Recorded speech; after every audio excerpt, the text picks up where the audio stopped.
오늘의 큐티 말씀은 누가복음 8장 26절부터 39절입니다. 제목, 예수님을 따를 것인가 아니면 몰아낼 것인가. 먼저 앞뒤 문맥을 살펴보겠습니다. 몰려든 사람들에게 예수님은 비유로 말씀하십니다. 씨 뿌리는 비유로 말씀하셨는데 서로 다른 땅의 상태에 따라 열매가 달라지듯이 하나님의 말씀을 듣고 삶의 뿌리를 내려야 합니다. 예수님은 등불이 등잔 위에 있어야 환하게 드러나듯 말씀에 순종하는 그 사람이 더 분명하게 드러난다고 말씀하셨습니다. 제자들과 호수 건너편으로 가시다가 폭풍을 만났는데 예수님은 풍랑 속에서도 제자들의 믿음을 보기 원하셨습니다. 배는 호수 건너편으로 도착했는데 그곳의 이름이 거라사 마을입니다. 이곳에서 귀신 들린 사람을 만나게 되는데 귀신 들린 사람을 고치는 장면은 마태복음 8장 28절부터 34절, 마가복음 5장 1절부터 20절, 누가복음 8장 26절부터 39절에 나옵니다. 특히 마태복음에서는 거라사 지방을 가다라 지방이라고 표현하고 있습니다. 마태복음에서는 귀신 들린 사람이 2명이었지만 마가복음과 누가복음은 1명으로 말하고 있습니다. 거라사 지방은 갈릴리 호수에서 남동쪽으로 60km 정도 떨어져 있습니다. 이 지역은 이방 지역입니다.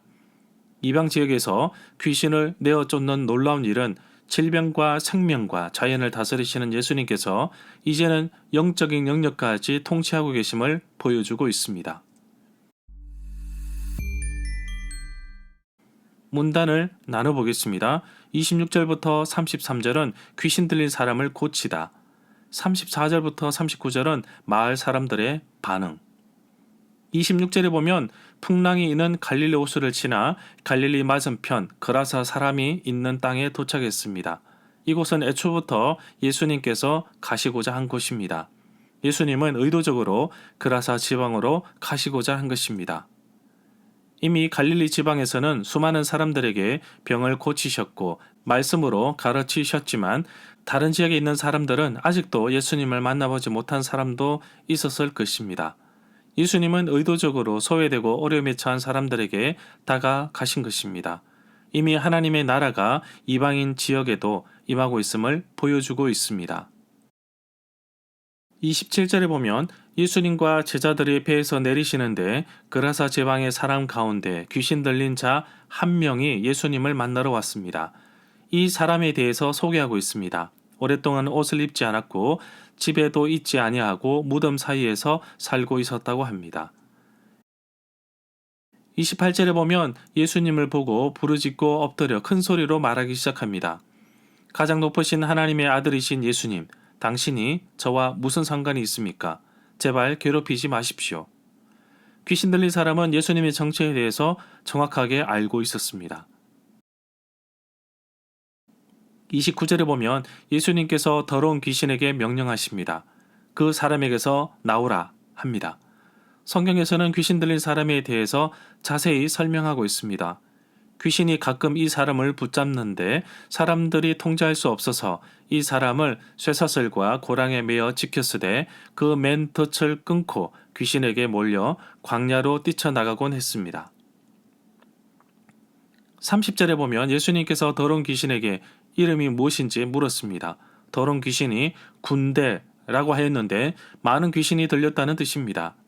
군대라는 단어는 헬라어로 레기온이라고 합니다. 이 낱말은 로마 군대의 여당 규모 정도, 대략 6,000명 정도 된다고 합니다.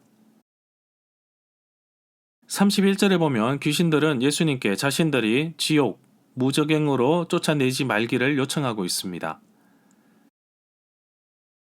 32절에 보면 마침 주변에 많은 돼지떼가 산에 있었습니다. 귀신들이 그 돼지에게로 들어가도록 허락을 요구하자 예수님은 그렇게 하라고 허락하셨습니다. 모세 율법에 의하면 돼지는 부정한 짐승입니다. 그래서 유대인들은 돼지고기를 먹지 않지만 이스라엘 지방에 주둔하고 있는 로마 군인들을 위해 일부 지역에서 돼지떼를 사육했을 것이라는 추측이 나옵니다. 33절에 보면 귀신들이 그 사람에게서 나와서 돼지떼 속으로 들어갔습니다. 그러자 그 돼지떼가 비탈을 내리달리다가 호수로 들어가 빠져 죽었습니다. 마가복음 5장 13절에 보면 물에 빠진 돼지 수가 거의 2,000마리 정도 되었다고 합니다.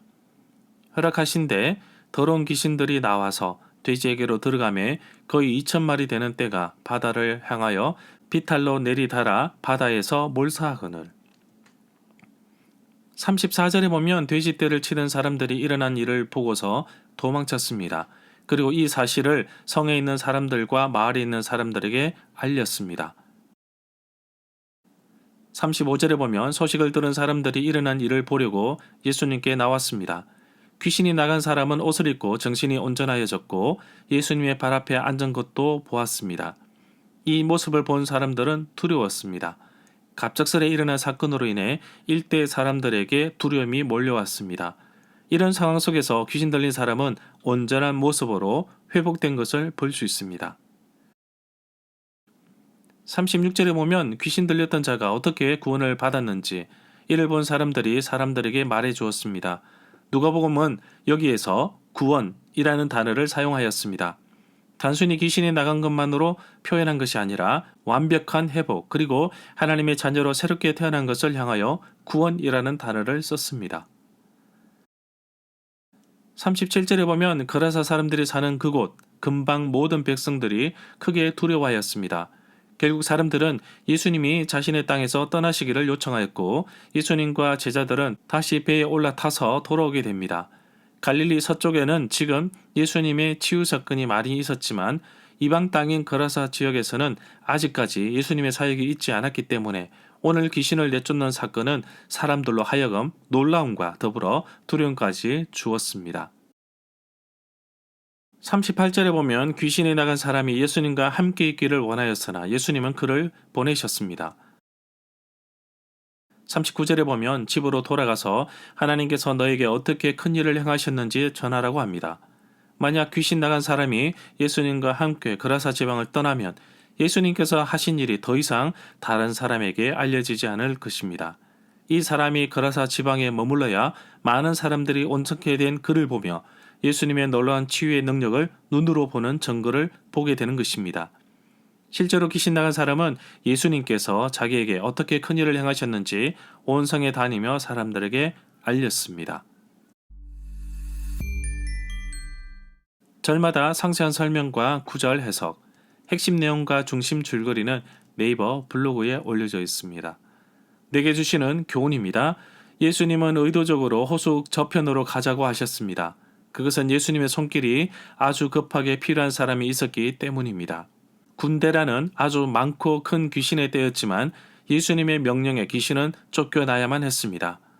능력이 많으시고 강하신 예수님이 나와 함께 계시기 때문에 두려워할 필요가 없습니다.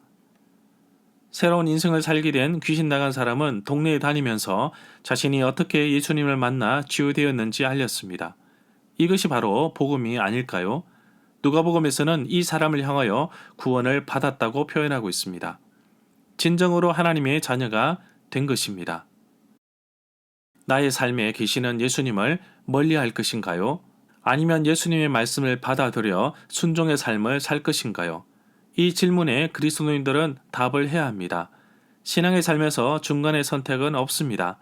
나의 옛 습관을 버리고 새로운 마음으로 하나님의 자녀답게 말씀을 따라 살기를 원합니다.